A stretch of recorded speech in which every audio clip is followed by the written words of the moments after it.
Bitch, you can't even call your mom. What's up, everybody? I'm Blessed and Free. Welcome back to another episode of DOC TV. So you might recognize this guest. He's been on the channel before. He's had a rough life, got into addiction early. Parents left him. You know, the whole sob story, but that's what's going on in America these days. So that's why I'm bringing you this type of content. If you like that type of content, prison, jail, crime, corruption, addiction, then just do me a favor, hit that subscribe button and turn your post notifications on so every time I do drop an episode, you can hear it first. People haven't watched part one, which, by the way, I'll put in the link to that in the description along with your YouTube. Okay. You're getting into jail for the first time. You went on a run for 6 years, so now you're in county jail for the first time, and that can be a big change. So why don't you tell the people a little bit about how that went down? Yeah, so my name's Adam. I'm from Fort Myers, Florida, and I recently moved to North Georgia. We were bobbing and weaving through traffic. I was on the way to go get my hair braided because I was on the block on the weekends. Shorty always wanted to be a thug.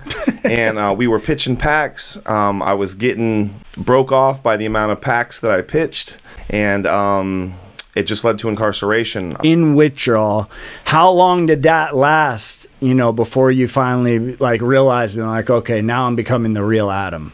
Withdrawal process, it was a good solid 30 days. I mean, I was still feeling it like day 45, but I started to sleep, could hold down food, and things weren't too crazy about the 30-day mark. All right, so now that you're getting back to, you know, knowing yourself and you're feeling shit and now you're in jail. So explain to somebody that's never been to jail, you obviously just kicked dope, so you're not really in your full state of mind. Not at all. What are some of the things that went on in there and some of the things that you went through or you saw happen?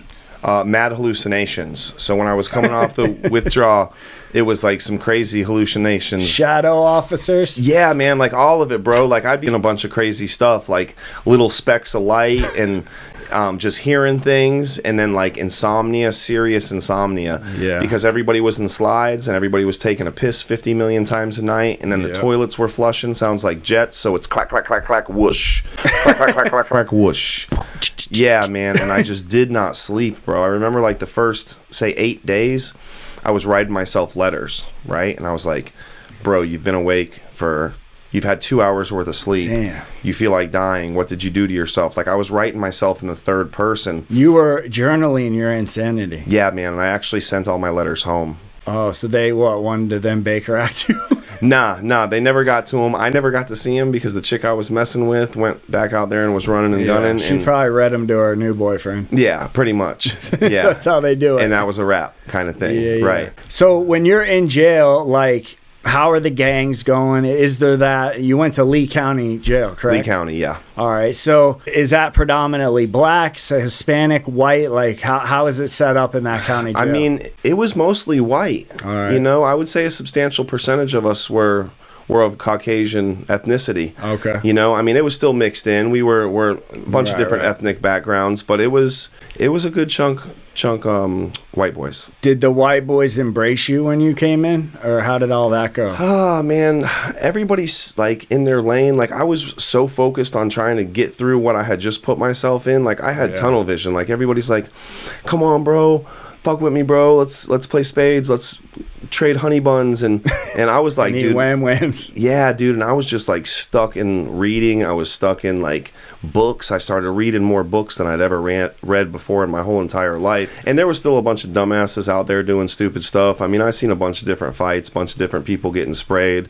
They sprayed us in the tents, and there's no ventilation. So once you get one dude gets sprayed, all of us are wearing it by the end of it. And then I'm missing a lung because I got stabbed in 2000 fighting over some weed. So I'm like, So what happened with that, man? Over weed? Over an ounce of regular, bro. Like 80, swag like ounce? Straight up swag, bro. Some compressed, some brick shit straight out of Mexico or wherever it was coming from the plug.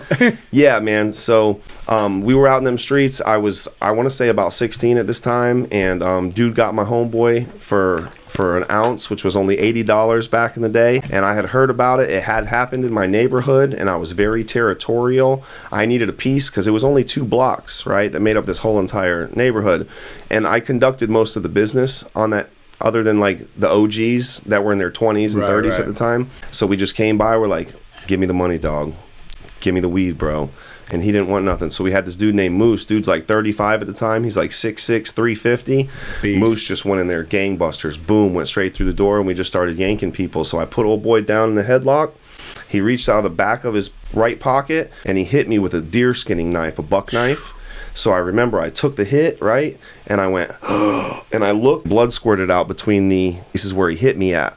And it was crazy, bro. I ended up in the hospital for like 30 days, almost died, seen the light and all sorts of stuff. Dog, yeah, man. Through it, man. Yeah, for sure. So, all right, well, you're an addict, a jack boy, in jail. Yeah. But I know you said you were in jail, you were reading books, you were kind of, I mean, it sounds like educating yourself. Yeah. Where was the divide in I'm a jack boy, drug addict, by money by any means necessary, to now I'm around everybody with that same mindset? Right. Where was that like divide in your head to where you were like, okay, it's time to like straighten my life out? That happened the moment the drugs wore off. Like, and the That's detox powerful, process stopped. Like, I looked around, and no disrespect to any of my people or any people out there, but I'm like, damn, dog, I'm surrounded by a bunch of fuck-ups. Because I was a fuck-up, right? That's what typically leads us to incarceration. Yeah. You know, birds of a feather flock together kind of thing. And I'm just surrounding myself, and, like, I'm listening to what people are going to do, and they're like, I'm going to get back out in them streets, dog. I'm going to conquer the world. I'm going to get back out. I'm going to get high. Like my boy Donald. And it didn't go so well. So you see them back getting booked in 2 months when you're still in there. Yeah, or dead, and I'm getting a text message on JPay. So for me, it was just like, what can I do differently? Like it was what can Adam do next so that Adam don't end up back here? All right, man. Well, usually people don't go to jail for their first time and have those thoughts. So right. I definitely salute you for that, man. I appreciate you. What are you doing now, man? Like, obviously you made a decision in jail to change your life. Now you're out in the community. I know you just got married to a beautiful wife. I did. You both are on social media. They literally are out there saving lives. So when what he's saying is facts. So what do you do now? What's your life look like now? Well, what my life looks like now is I've actually been able to get all my HVAC credentials and stuff back. So I'm actually, I've got gainful employment. I've got an employer that absolutely salutes me on the things that I've done. I walk into every interview the same. I'm a convicted felon. I fucked my life up. This is what I'm doing differently, and this is how I've changed. And they've embraced me on behalf of that. So I do that Monday to Friday, 8 to 5, normal job status. Then me and my wife, we actually go inside of rehabilitation centers on Wednesdays and tell our story. We have our online ministry for those suffering from addiction. And we're just always doing stuff, man. We're putting on fundraisers for the recovery house right across the way, bro. I walked in there and I seen how them dudes are living. And don't get me wrong, it's better than county jail. But I always see room for improvement. Like, I can look at you and see the good in you, no matter where you're at. You know, it's my biggest thing is I meet people where they're at, right? Yeah. Like, I don't care what's going on, bro. Like, I don't care what you've been through. I don't care that you done did this or done did that. I meet you where you're at, right? So if you're at a Suboxone regiment, doing whatever, right? Because who am I to judge? Who am I to point a finger? All these people want to point fingers, but they got 3 pointing back at themselves. You know, like 10 people right now that are praying that I fuck up and relapse and get arrested and all this. Only 10? You're doing great. Yeah, well, it's more, you know. I just don't want to seem that hated.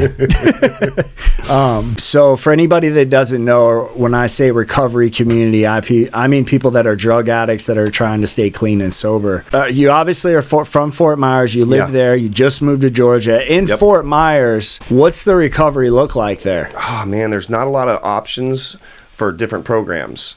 There's the 12-step program, which if that's what you want to do, go right ahead. But they scared me. Which is, for people that don't know, just because some people It's basically like Alcoholics Anonymous, Narcotics Anonymous, Cocaine Anonymous. It's basically a 12-step program, step 1 through 12, to help you get through the cycle and continue to be a better version of yourself. And it applies to a bunch of stuff. I just never heard 12. I always heard 13. Yeah, that's the 13th step. I got a video on that. Make sure you check that out. You'll laugh. Right, yeah, go check out it. It's funny.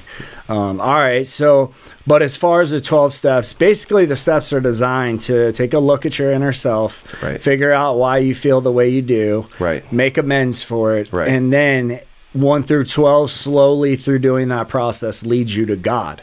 Right. So, but in order to get to that 12th step or 13th step or whatever your steps are, you have to go through some shit, and you got to do it with people that are in the recovery community. So what did that look like for you? So for me, a certain step is to basically go in there and explain all the crazy things that you did, all your wrongdoings. And for me, I got serious trust issues because I was out in them streets, and we all pretty much got trust issues. Yeah, we don't trust nobody. So I actually had to do it with somebody that was really close to me, because I always thought, like, bro, they're going to throw me under the jail. They're not going to throw me in jail for all the stupid shit that I had to do in the commission. You're talking about like sharing personal information, getting vulnerable, and then somebody turning around and then using that against you. Yeah, bro, calling Crime Stoppers, picking up that 500 or them 5 racks, whatever the reward was. Yeah, or they do that on YouTube too, bro. Do they? Oh yeah, definitely. Yeah. You can literally, like, a person will hate you so much, but they'll try to duplicate you. And recovery doesn't look the same for everybody. Not at all. You're obviously saying, like, as long as you don't shoot dope, go rob people, OD, do dangerous shit. If you have to take Suboxone, Kratom, Kava, whatever your thing is, whatever, you know, your thing is, right, you accept that. You don't. Correct. But most people in recovery would find that out and be like, all right, they aren't invited to the cookout, right, and we don't need to talk to them anymore. Right. Super judgmental is a good way that I can sum it up. And don't get me wrong, it's a massive amounts of bad apples. So basically what I found is so many people, for me personally, is, Adam, you're doing it wrong. Adam, you're doing it wrong. And it's like, homie or bro or whatever, who the fuck are you to tell me how I'm doing me wrong? I just had a needle in my arm. I just sold my mom's pistol from underneath her pillow that she laid on to the plug for a little bit of, like, I'm doing the most grimiest, horrible shit. I'm in the commission of so many felonies, and now I'm living a better life. I'm putting healthy weight on. I'm trying to become a better version of myself. All the stuff that comes with recovery, all the things that come with sobriety, and everybody's telling me I'm doing it wrong. Or not even that, bro. I posted a picture one time of me, like we did yesterday, me in front of my BMW, right? And I posted it, and I think I posted it in a like NAAA group on Facebook, and someone commented, oh, you're cool, there goes your ego. But you know what?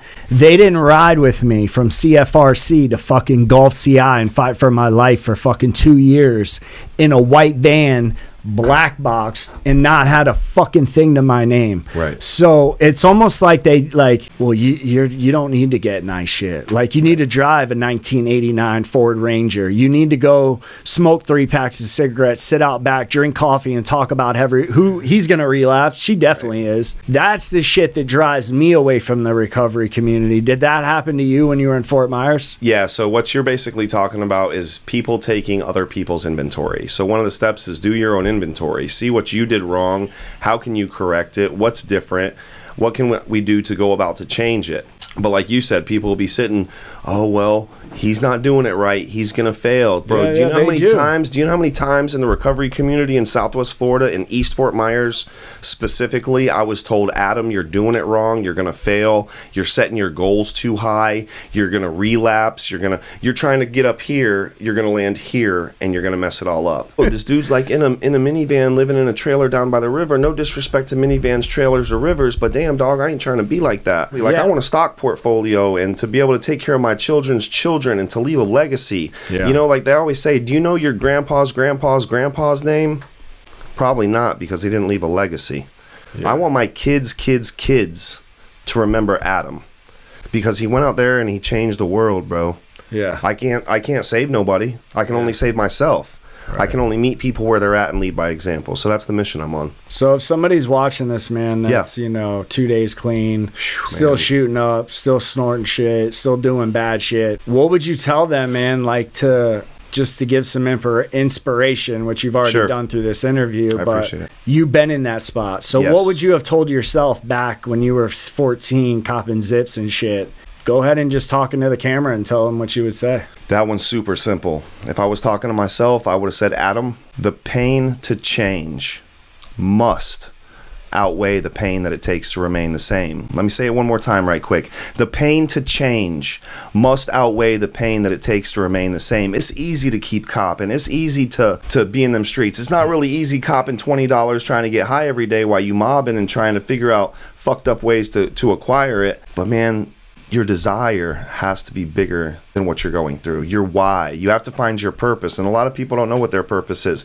My why was, I'm in jail and I've screwed my life up. Why did I do this? So then it transferred into my purpose to change, my purpose to go out there and help others. So I would tell Adam, you got this, kid. Will it be easy? No. Will it be tough? Yes. It's going to be the hardest shit you've ever done in your whole entire life. But on the other side of it, it's a beautiful picture, man.